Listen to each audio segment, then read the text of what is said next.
Okay, good morning, everyone. Good morning, ma'am. Good morning, Kadat. Good morning.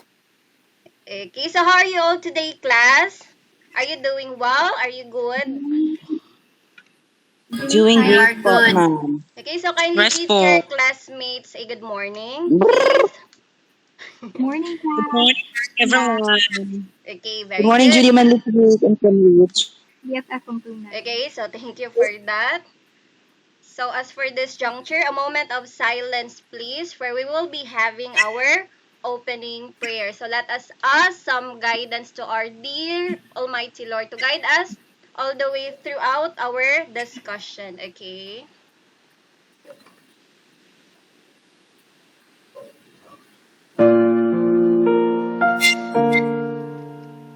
Please bow your heads and let us pray.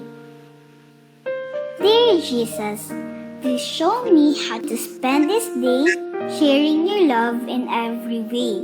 Help me to be kind to everyone, to play and laugh and have lots of fun, shining your light and giving your grace, sharing your joy with a smile on my face. Angel of God, my guardian dear, to whom God's love commits me here. Ever this day be at my side, to light and guard, to rule and guide. Amen. Okay, amen.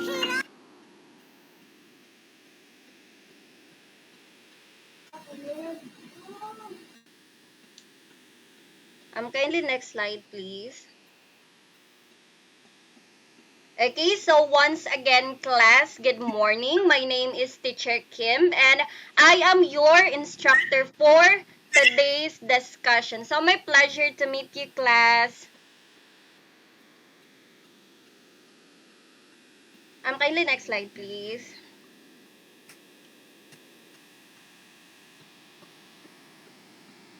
Hello?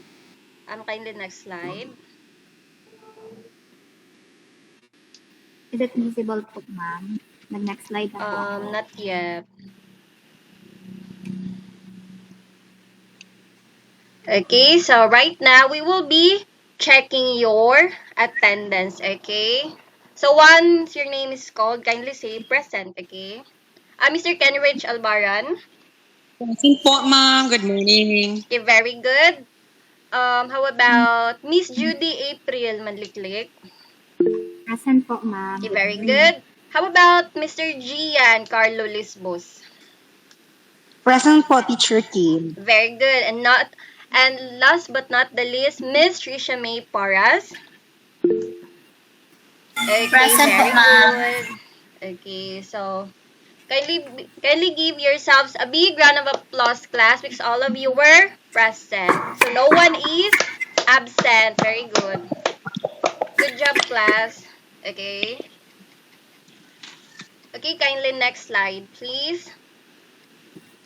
So before we will dig into our discussion proper, so let us have a quick energizer class to get rid of that sleepy heads and to avoid that boringness while entering the virtual classroom. So are you excited, class? Are you ready? Yes po. Okay, Yes po. may I request everyone to kindly please open their cameras.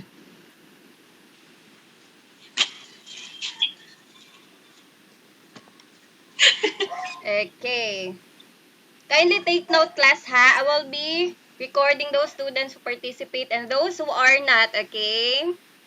Are we good? Kindly play, miss. It's okay, Miss Tresha. Acknowledge that. Okay.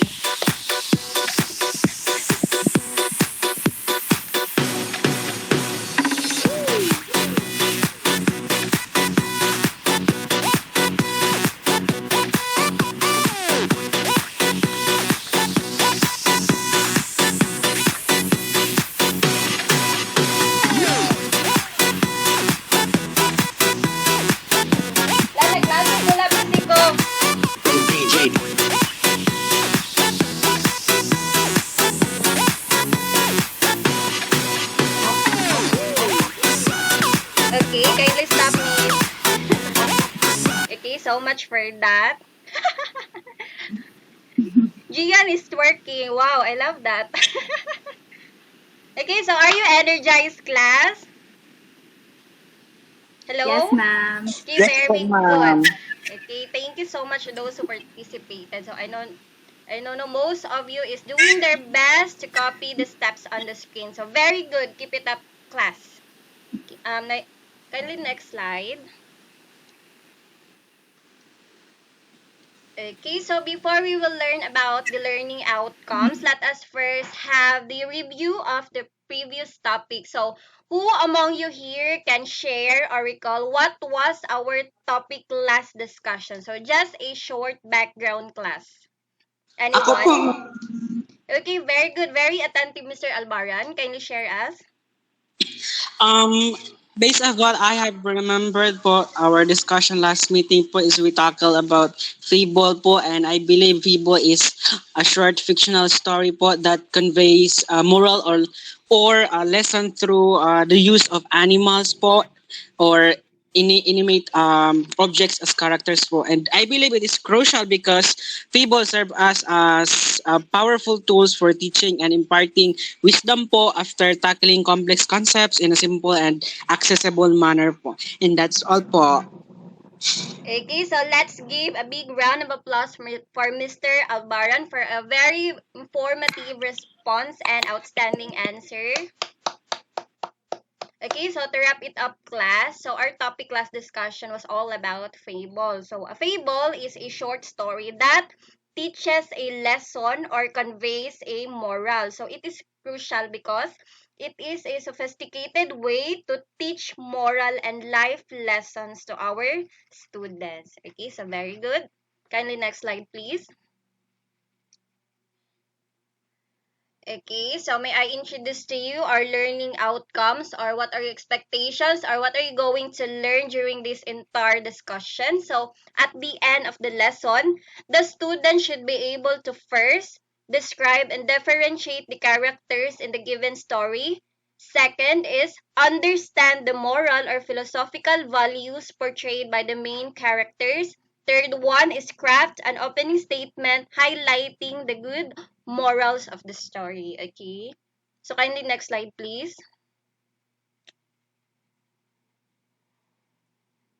Okay, so we are now down to our activity. So I want you to look at the picture, class. Kindly look at the picture and I want you to share your brief understanding about the picture. So all of your answers were all correct. There's no room for error here, okay? All of your opinionated answers will be accepted and acknowledged. So I want someone who will volunteer to answer. Anyone? Just raise your hand, class. Don't be shy. I think Mr. Albaran is raising his hand and followed by Mr. Gian. So let us call first Mr. Albaran. Kindly share Um, your thoughts about the picture. based on this picture, mom, I have seen that it teaches us a lesson that we should be humble. We should keep ourselves on the ground, and we must consider, and we should be kind to everyone. And that's it po. Wow, what a very nice answer of yours, Mr. Albaran. Can you give him a round of applause? And I think Mr. Lisbos is raising his hand too. Would you like to add, Mr. Lisbos? Go ahead. Yes po, teacher Q. Sorry. Ano po? For me, the picture depicts the sun shining bright while the wind blows around the traveler, I guess. And for me, it symbolizes the contrast between the sun's gentle warmth and the wind's forceful nature, and showcasing the power of persuasion through kindness po. Exactly. So kindly give Mr. Lisbos a big round of applause. Okay, so for Mr. Albaran and Mr. Lisbos, yes, both of their answers were all correct. But to wrap it up, so the picture class represents a wind and a sun together with a traveler. So that human there who is having a hard time, so that is a traveler. So as you can see, class, the wind is showcasing his full potential, that he is the strong one. So they are having a competition, so between the sun. So the sun and the wind is having a competition. And with that, so the sun is just smiling at the corner. So you can see in the two character class who is the boastful one and who is the prideful one. Okay. So kindly next slide, please. So we are now down to our analysis. So we have here three questions here, and I only need one volunteer per question, or it's up to you if you want to add. So for question number one, from the activity earlier, what are your assumptions about the actions portrayed by both characters? Who wants to answer? Just kindly raise your hand. Yes, Mr. Albaran, go ahead. Just a try lang po, ma'am. So, for me, for the question number one, from the activity earlier, what are your assumption about the action portrayed by both characters? So, both the characters, the sign there shows, I mean, the wind, it shows like very arrogant and uh,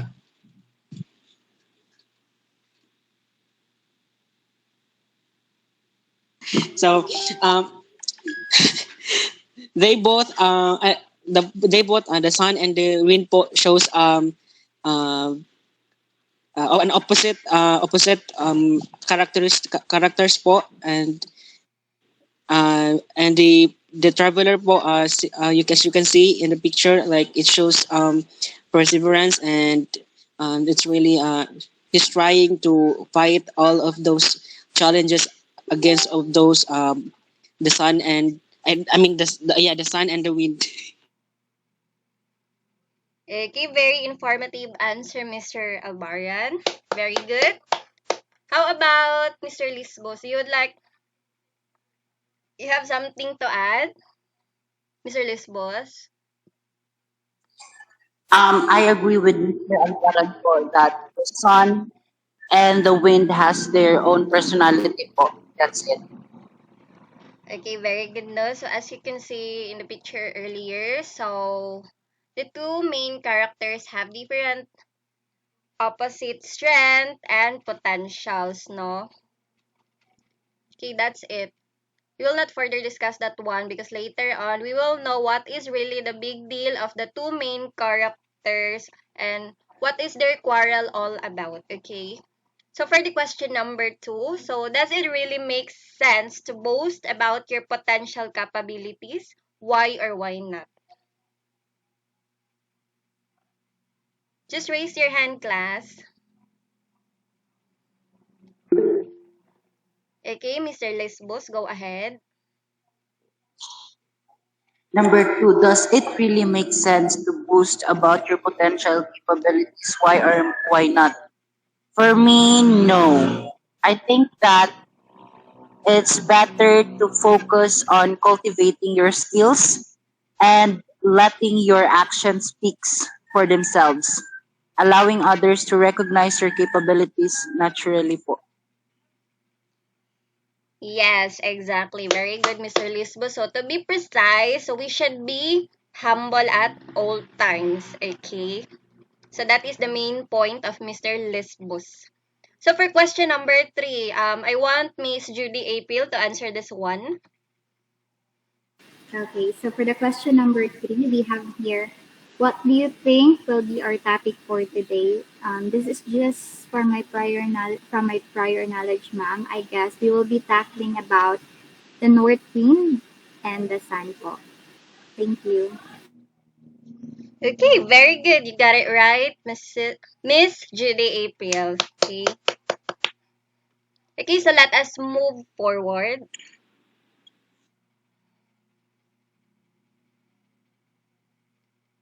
Okay, so I want someone to read the whole entire text.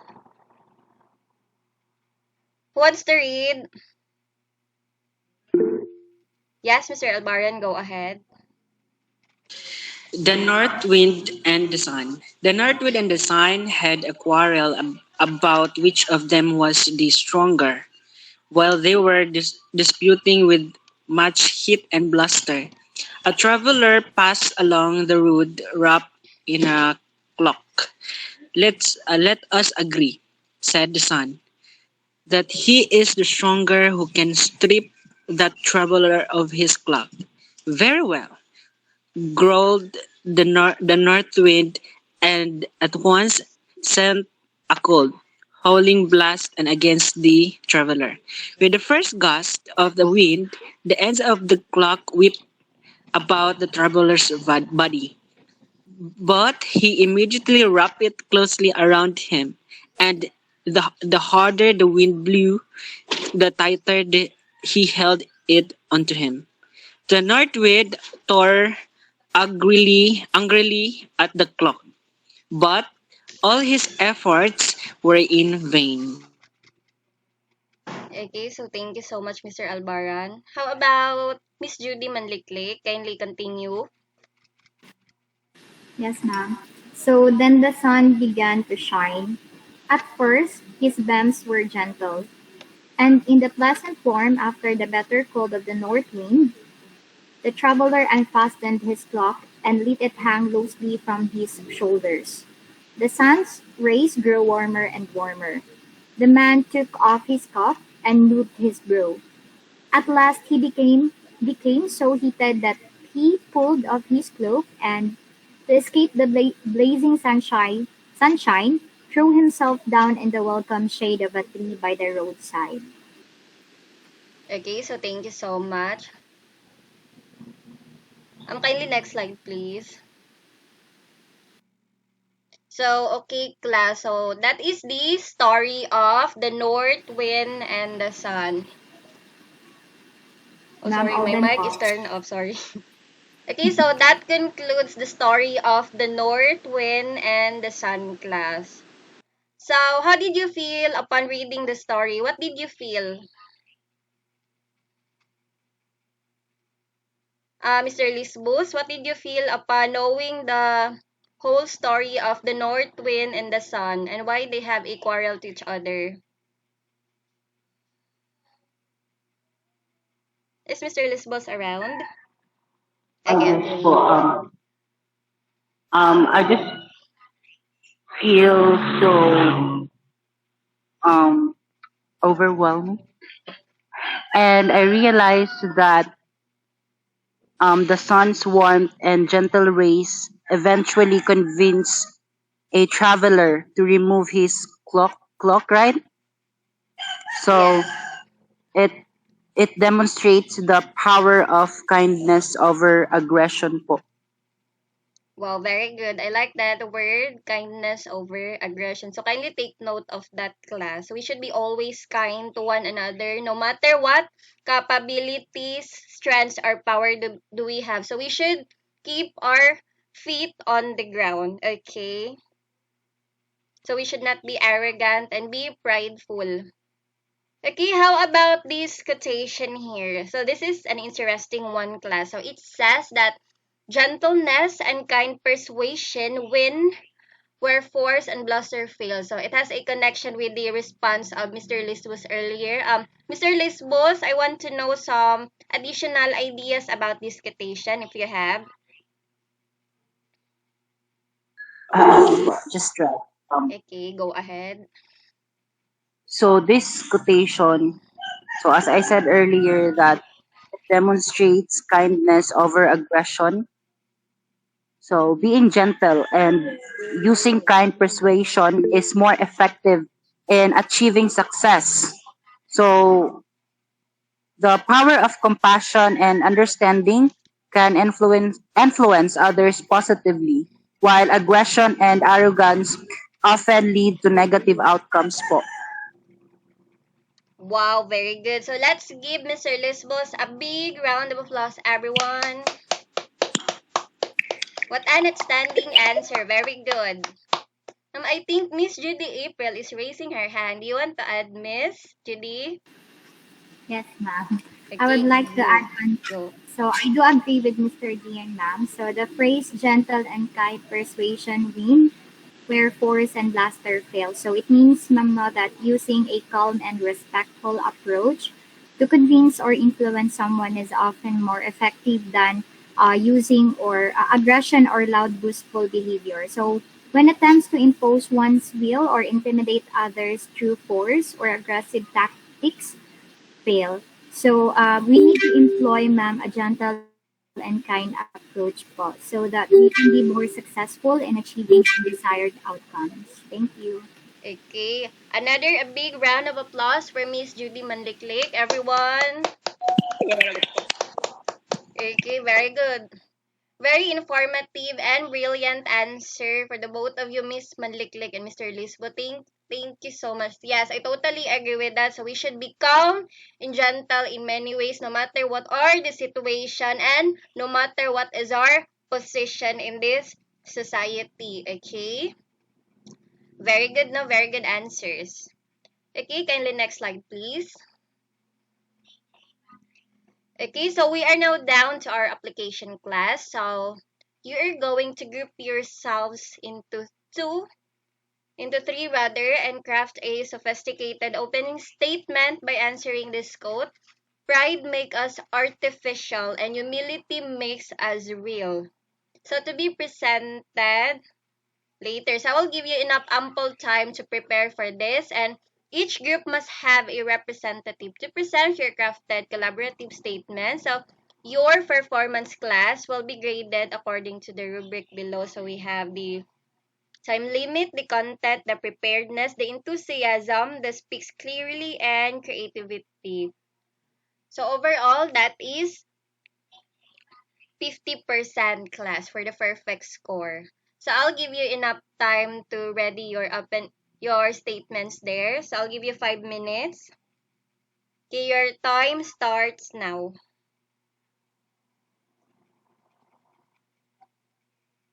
Hold on na po, ma'am. Si Gian po mag-present sa group na. Okay, very good. So I think Mr. Kenrich Albaran is raising his hand.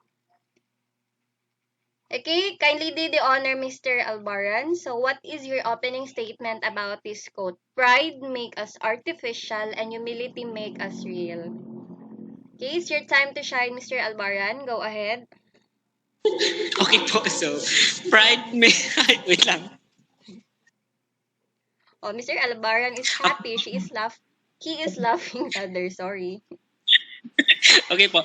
Pride makes us artificial and humility takes us real po. So this quote po captures the transformative power of humility and the potential pitfalls of pride po. And it suggests that pride often distort our perception of ourselves and leading to arrogance and artificial um, senses of superiority. And on the other hand, humility allows us to embrace authenticity, fostering genuine connection with others and facilitating personal growth and acknowledging our limitation and learning from our experience po. That's all. Wow, what a powerful opening statement of that, Mr. Albaran. Okay, another big round of applause for Mr. Albaran and his group. Okay, so how about the other group, Mr. Lisbos? It's your time to Okay shine. po. Share us your. Actually po, Okay, go we ahead. have we have the same the same answer with Mr. Albaran. We have the same idea. So, but let me just present my understanding about the quote.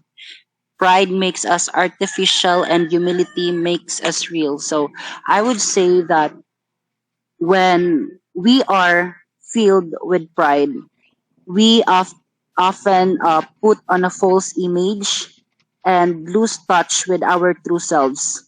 On the other hand, embracing humility allows us to be genuine and authentic, fostering deeper connections with others po. Thank you. Okay, thank you so much for that brilliant answer, Mr. Lisbus. Okay, no, so very wonderful and brilliant answer, class. Okay, another big round of applause for everyone. Miss Judy, would you like to add or not? Okay, ma'am. So this is for my this Okay, so is go my ahead. my group. So for us, ma'am, the quote pride makes us artificial and humility makes us real. So when we are consumed by pride, ma'am, no, we tend to create an artificial or false image of ourselves. And I do agree with Mr. Albaran and Mr. Alispus as well.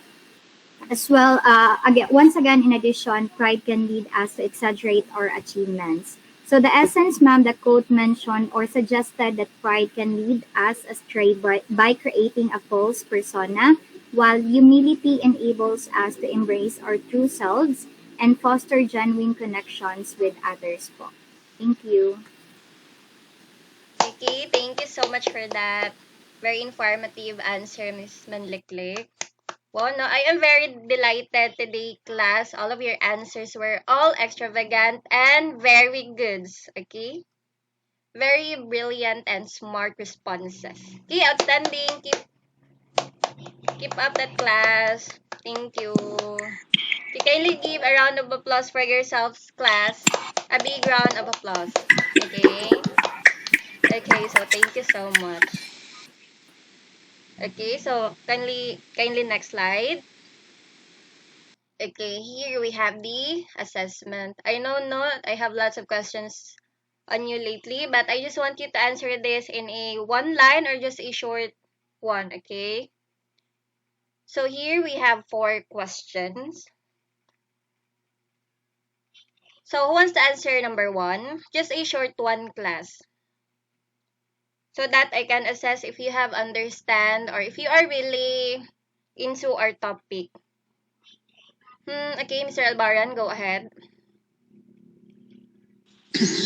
For me po, who are the main character of the story? So the main character of the story po is the sun and the wind, and also at the same time the traveler po.